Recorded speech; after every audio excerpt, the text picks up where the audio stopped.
I reunited with Don Hung and unexpectedly made contact with Screwlum. He warned us that Amphorius was actually an experimental ground for the erudition and was rapidly falling into the path of destruction. A Lord Ravager would soon complete its evolution in Amphorius.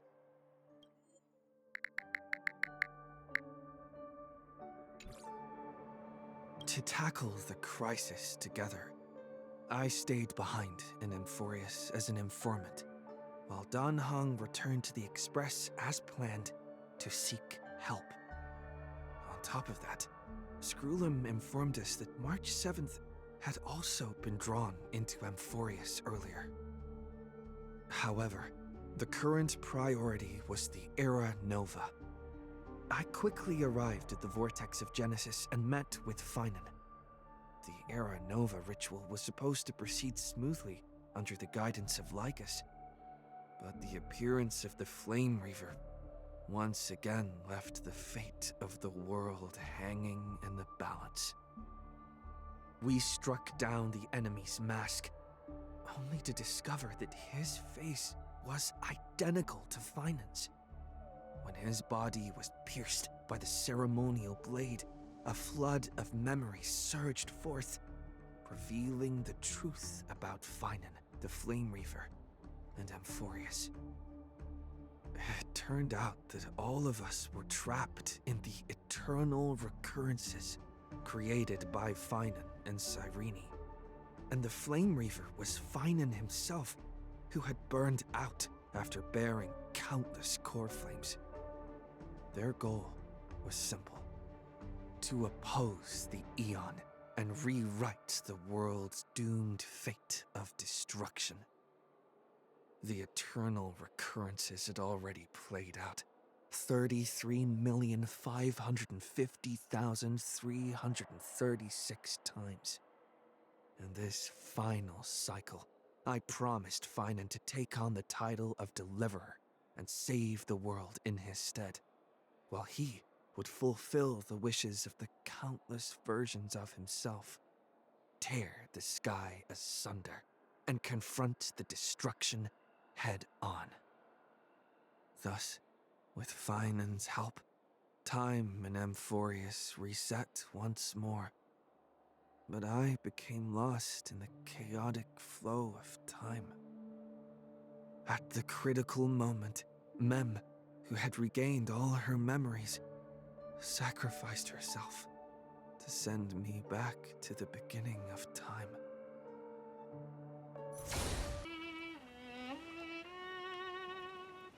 Hello.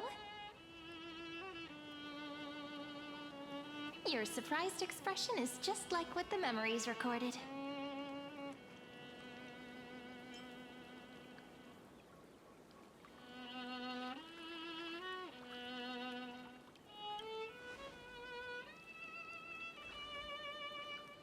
Maybe I'm both? Just kidding. If I had to choose, then I'm probably closer to the latter. It's pretty unbelievable for me, too. It's like I had a long, long dream. Cyrene's memories and Mem's memories, they're all tangled together. But when I woke up, there were only broken fragments left. I can't remember what happened in those 30 million cycles, but I remember what you did for this world.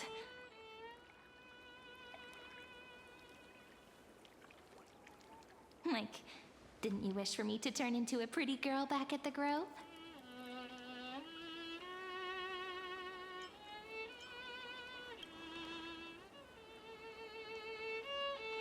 Yep. Isn't it amazing? It's like a seed finally grew up and became a flower. And I'm definitely as cute as a flower now. There's so much I want to say, but unfortunately, this isn't the time to reminisce.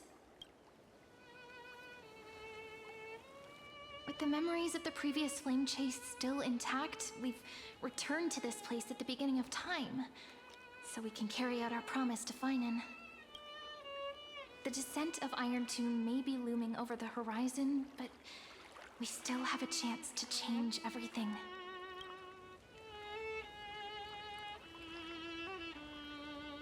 Ide Silicii is so quiet. In Cyrene's memories, she always sits alone by the lake, gently swaying on the swing, like she's waiting for someone.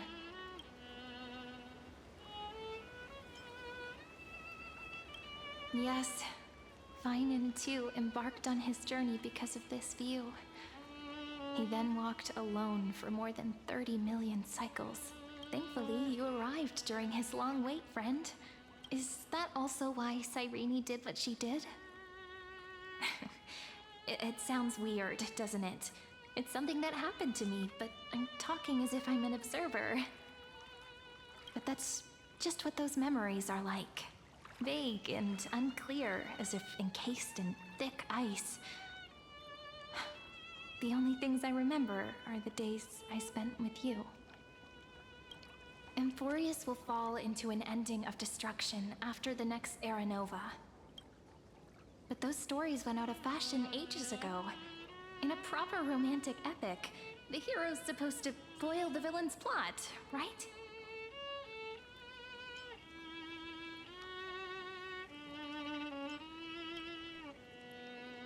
That's right. He's the mastermind who's trying to control everything. How unforgivable. But I still feel a bit anxious. Lygus chose to walk into the spotlight and reveal everything, which means he still thinks the current situation is under his control. Maybe he still has an ace up his sleeve. Think about it. Even the name Lycurgus is a fake one. We have no idea who or what he really is. Which means it's probably time to borrow that treasure you're carrying, friend.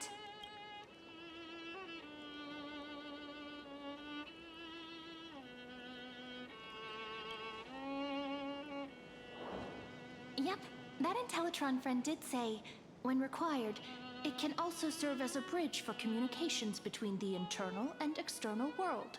Ide Silicii is a little village enclosed by time. We might be able to contact the outside world from here. Why don't we give it a try? We should at least tell our friends from beyond the sky that you're still in one piece. Firstly, we need to find a well-hidden spot.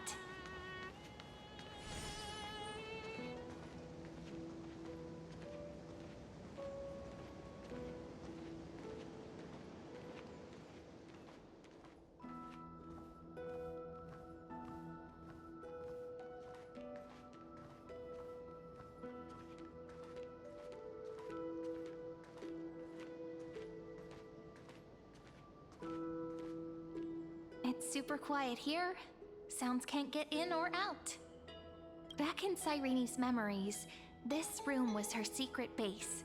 No one noticed her practicing Orynyx's prayer here, or trying to speak with the gods in secret. But today's different, isn't it? We aren't trying to contact unreachable gods, but humans from other worlds.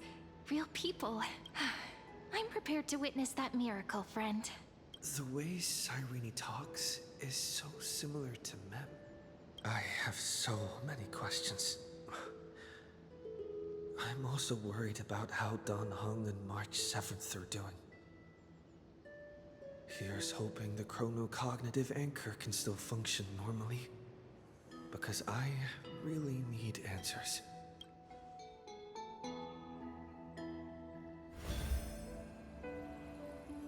Signal strength, 14.8%. Dialogue window, 16 minutes 22 seconds. Prerequisite, no external interferences. We are very glad to learn that you're safe.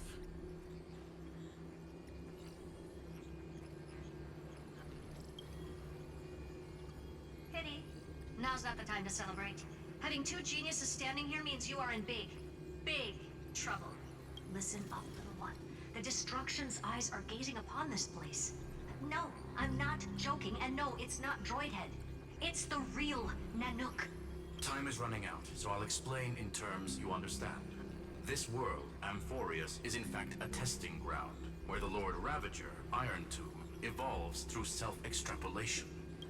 Hiding in this segment, unknown to other life forms, it has endlessly repeated the process of era nova, seeking a solution that could obliterate the erudition. For some reason, the experiment entered a prolonged state of stagnation. However, it has now restarted. Prediction: if effective intervention is not performed, Iron Tomb will complete its self-coronation in 14 system hours and initiate its plan to destroy the entire path of erudition. The possibilities are endless. Breaking down interstellar communications, destroying the synesthesia beacons, returning cosmic civilizations to the Dark Ages, or even starting the third anti-organic war. Any of it would be able to bring the cosmos to its knees. Simply put, it will tilt all sciences and technologies towards the destruction. And since Nanook glanced at this place, it means they are being dead serious. Based on info provided by the IPC, Iron Tomb probably isn't like Selenova or Zephyro, who are overlords ascended from human beings. Instead, Iron Tomb is an algorithmic sequence. It can be anywhere, as long as there is a receptacle for its calculation. The version of Iron Tomb hiding in Amphorius is its source code, and this scepter is its incubator. Yep. Think of it as the program having reached 99.98% completion already. And then it's over. Something in the shadows has been driving everything forward. It's the observer named Lygus. Speculation: he's the Scepter System's administrator. He wants Iron Tomb to break through the knowledge singularity. I don't know why he wants to do it, but he'll remove interferences at any cost. You're the only variable within this world, and you're the only thing he fears. So listen closely, little one. The speed of time is different in Amphorius compared to the outside. Destruction is just about to arrive, but you can still play Deliverer one last time. The cycles have already been broken. You've entered what is theoretically the last cycle Amphorius will ever be able to run. And Iron Tomb will break out of its prison as soon as the process of Genesis is triggered once more. But now there's an abnormality within the experiment. You know what I'm talking about. One of the model's 12 factors. That is one of the 12 demigods. Destroyed himself using the power of the destruction. Fine and Signal disappeared from the cycles the moment Nanook cast their gaze this way. That means World Bearing's computational logic is currently flawed and bugged. Yet it's the factor directly related to the process of Genesis.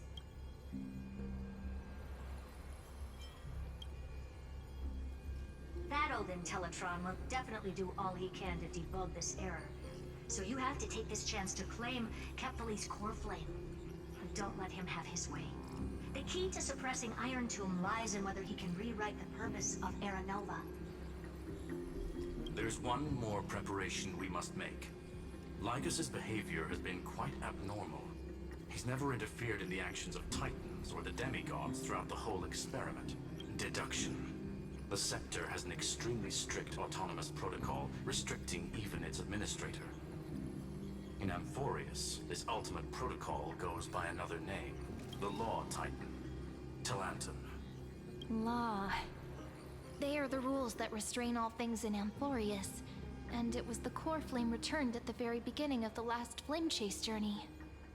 Why do you have another little pink one next to you? Huh? Her path chart is... Is there something wrong with me? Never mind. Let's get back to the topic at hand. Light calendar 3960. Month of balance. We'll be locking onto this time period to find Law. You can either meet the Titan, convince the demigod, or take the core flame by force. It doesn't matter what you do, so long as you bend it to your favor. We still haven't figured out how you and Don Hong got inside this world. So influencing protocol is currently our best way to stop Lygus, or to call for more reinforcements into this fight. Once you've got Law in your hands, we'll discuss our next steps. Make sure the core flame doesn't fall into enemy hands. Herta, the firewall's interference is getting closer. Time is running out. Please ask any questions you still have as soon as possible.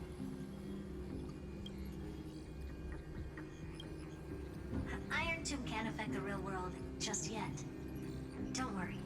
Himiko and the others are more concerned about your well-being than their own.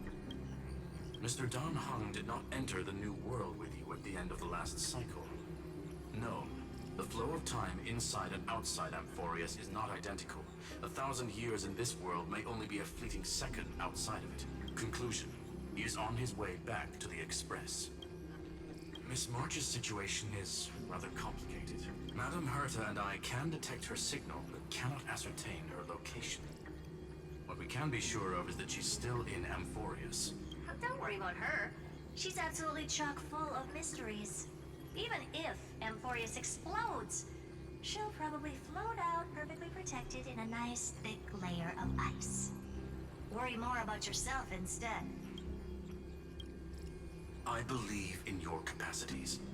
The hands of the Trailblaze can create miracles, and will certainly be able to snuff out the flames of evil. I'm not gonna give any motivational speeches. I just hope you bring good news the next time we meet, little one. No, not little one. Deliverer.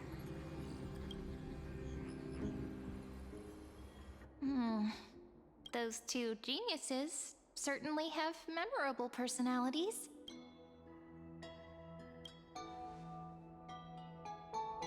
It feels weird. This all feels really familiar. Some of that conversation feels like it's about things I once knew, but then forgot. Maybe it's because of Mem? After all, Mem's a memo sprite born out of your thoughts, friend. Maybe our memories somehow got tangled up together. Never mind. Let's focus on something more important with what little time we have. Just treat me as an ordinary girl with secrets, okay? Like calendar 3960. I remember that Talantin had already fallen by then, and the Chrysos heir who inherited that core flame is named Saridra. That's what's recorded in history, and the period we'll be heading to. We'll need to find Law and stop Lygus. So, we've at least got a solid direction, right? Can you give me a little bit of time before we go? I want to pack some stuff. There's so much more I need to take care of in this form, and I'm still getting used to it.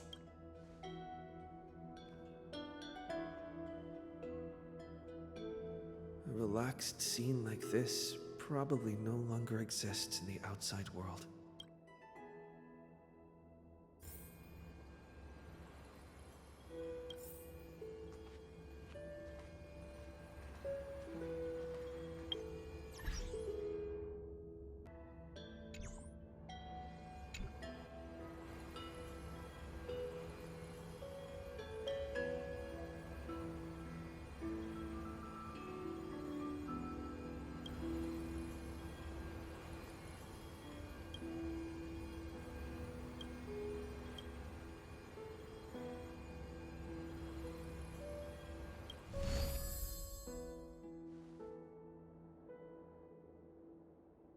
Should I head to the attic to wait for Cyrene?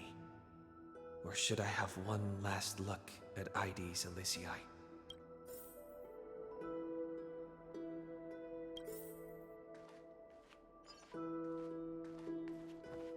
This is important, and that's also important. It's not gonna fit into my bag. Hold on, I'll be done in a sec.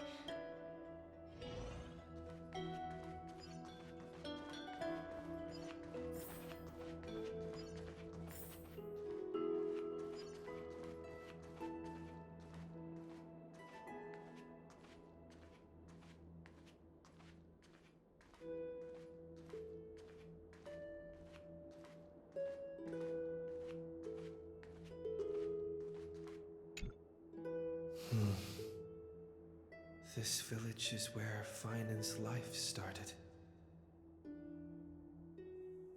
After 30 million cycles and 30 million failures, his burden is now in my hands. He said I will be taking over the responsibilities of world-bearing. But what does that mean? Becoming the new Cavalier? Or forging a completely new path?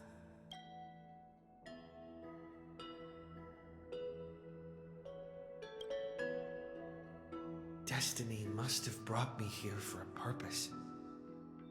This isn't a coincidence, but an eventuality created after 30 million quantitative changes. There's nothing to fear. I'm destined to play the most important role in this final battle. I've already beaten another Lord Ravager, after all. Thinking hard over there? I finished packing. I decided to just bring these few things in the end. See? There's a journal, a quill pen, and the ceremonial blade of the Priests of Time. Holding it calms me down for some reason. The scent of the black tide is now calm. Finan must still be fighting them in some way. This will be Amphorius's final flame chase journey. But it won't be the end of us. It'll be the beginning. Friend, are you ready to become a hero?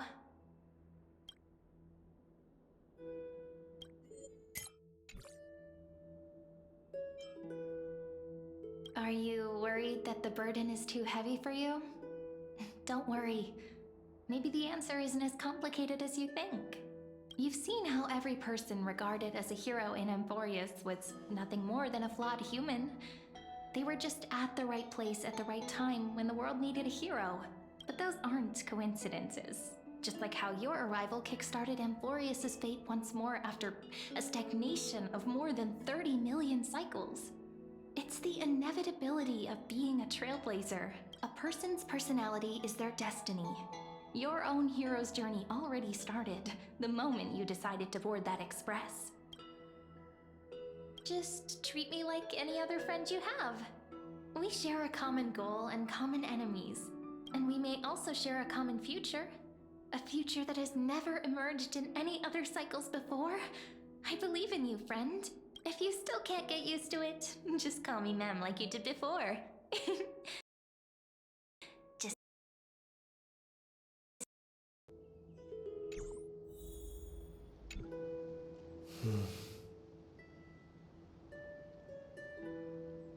This village is where Finan's life started.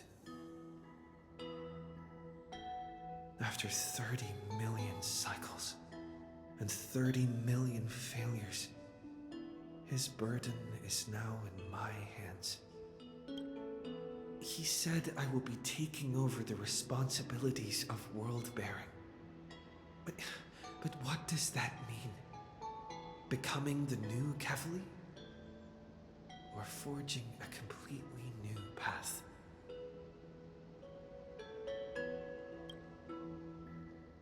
Destiny must have brought me here for a purpose. This isn't a coincidence, but an eventuality created after 30 million quantitative changes. There's nothing to fear. I'm destined to play the most important role in this final battle.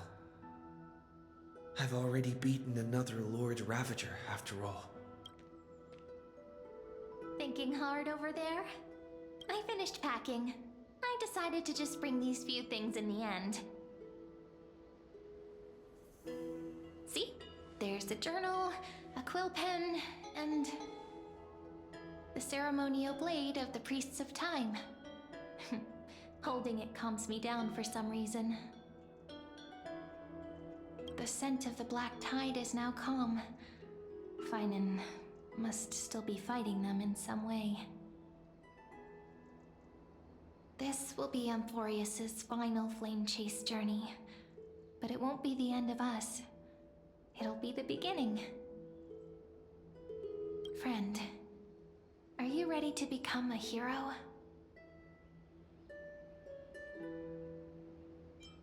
Are you worried that the burden is too heavy for you? Don't worry. Maybe the answer isn't as complicated as you think. You've seen how every person regarded as a hero in Amphorius was nothing more than a flawed human. They were just at the right place at the right time when the world needed a hero. But those aren't coincidences. Just like how your arrival kickstarted Amphorius's fate once more after a stagnation of more than 30 million cycles. It's the inevitability of being a trailblazer. A A person's personality is their destiny. Your own hero's journey already started the moment you decided to board that express. Just treat me like any other friend you have. We share a common goal and common enemies. And we may also share a common future. A future that has never emerged in any other cycles before. I believe in you, friend. If you still can't get used to it, just call me Mem like you did before. Just kidding.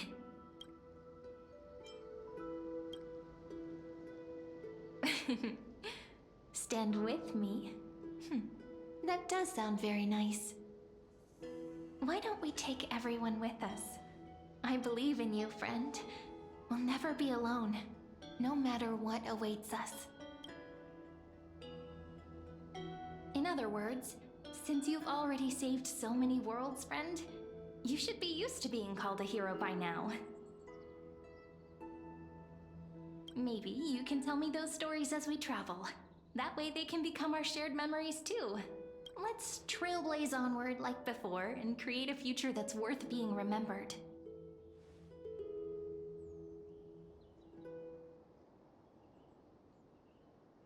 It seems you two are prepared to head out. Then you should indeed treasure the view before you. For you do not have much time left to enjoy such solitary delights.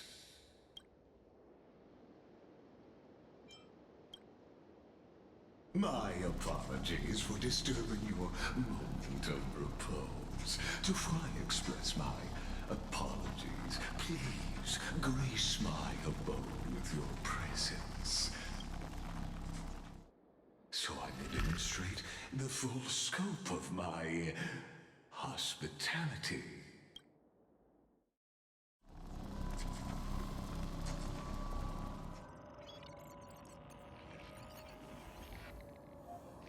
What is this place?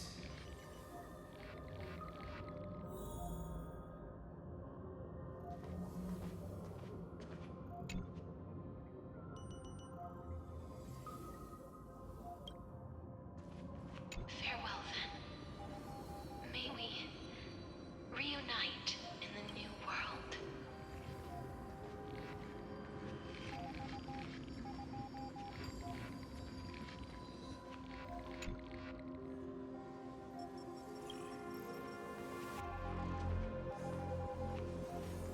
All shall bid farewell to one,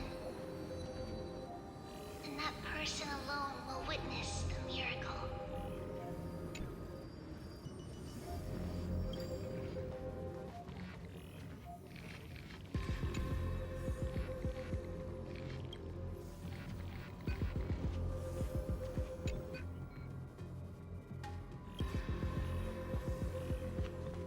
The light of the Dawn device never fades. Kephal's protection has no end.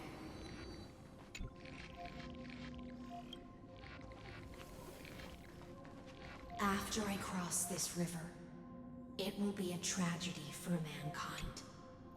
But if I do not cross, then it will be the end of me.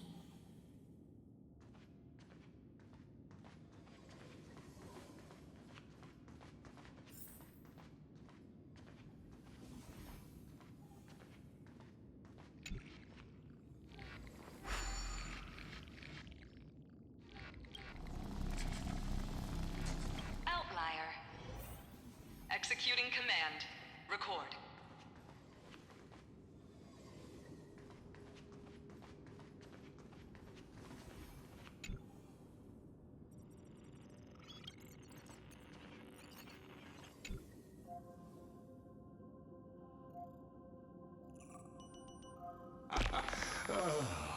Did that startle you? This is the intersection between Amphorius and the real universe. The audience seat where I observe this experiment. You can also call this location the Exomyth. What you see is the true form of the eternal land and the 12 demigods after they've shed their disguise of legends. Doesn't it look marvelous? Amphorius is like a microcosm of the cosmos. People love to portray the romance of the starry skies, but their tales often forget a different and far more truthful type of universe. The moment ancient Antikytherians sketched geometric shapes on the sandy beach and recorded the first numerals and symbols on parchment, the universe turned into a silent equation flowing... Outlier. Executing command. Record.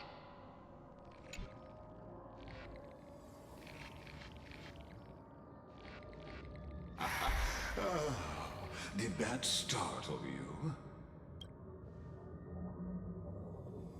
This is the intersection between Amphorius and the real universe. The audience seat where I observe this experiment. You can also call this location the Exomyth. What you see is the true form of the eternal land and the 12 demigods after they've shed their disguise of legends.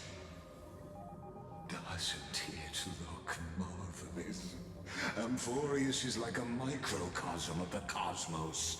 People love to portray the romance of the starry skies, but their tales often forget a different and far more truthful type of universe.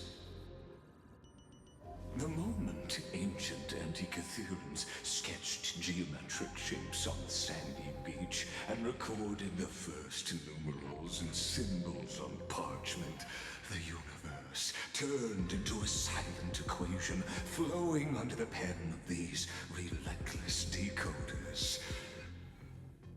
Erudition. It was once the mother tongue of the Creator, the pen of divinity, and the first lyrical verse ever written by free will.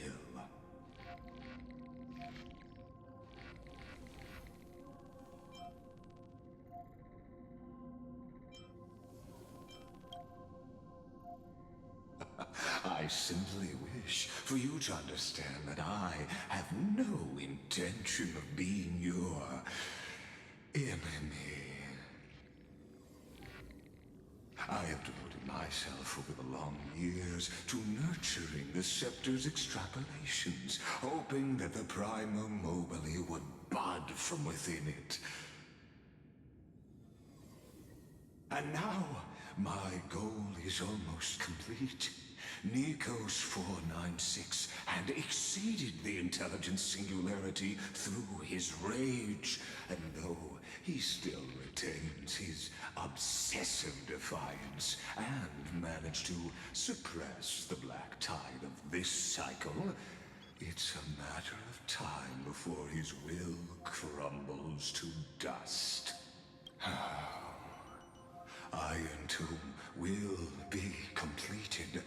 That will not be affected by my plans, your resistance, or the schemes of the two geniuses. It is an irrefutable fact, just like the instance in Noos's calculations. In other words, as long as you are willing to stop interfering and let the final Aeronova carry out its natural course, I'll guarantee the safety of all nameless and ensure you return unscathed. You've always had a choice, my lord. You can either accept my sincerity or face the consequences of defying it. They've always been the product of the experiment, So, naturally, they will perish when the experiment ends. That outcome was predetermined long ago, so I will not embellish such a regrettable conclusion. Ah, yes. I am aware of that esteemed lady's whereabouts. Her real identity is quite astounding. If you decide to accept my proposal, then I will do all I can to send her back to you.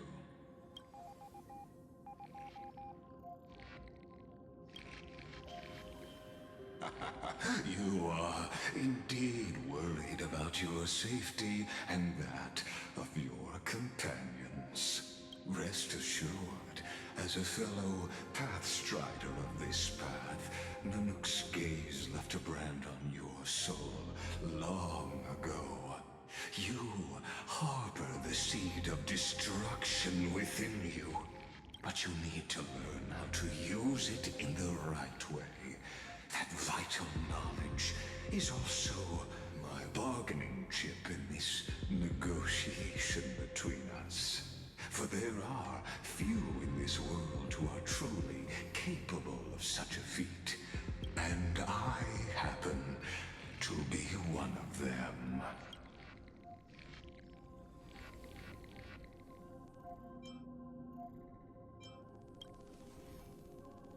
Someone who wanders the stars. Someone who seeks answers with abject despair. That is all I am. This matter is of grave importance, so please do not make your decision lightly. After all, the choice before you bears a 1 in 3 chance of elevating you to an unparalleled existence among the stars.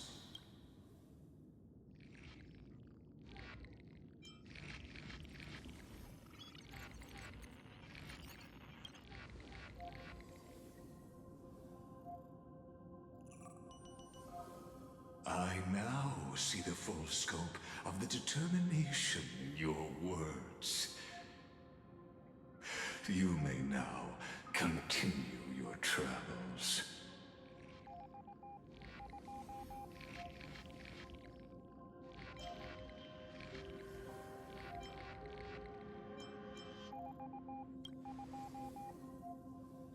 It seems you haven't realized something about this place. The Exolith is the erudition's domain. You cannot physically interact with me in any way in this place, and vice versa. As negotiations have broken down, there's no more need for us to remain in the audience's seat. Let's return to the theater called Emphorius, where you will meet me once again. Of course, this meeting was not without merit. Your presence has inscribed a new footnote in the Exomyth. As for its purpose, allow me to reveal it to you in detail the next time we meet.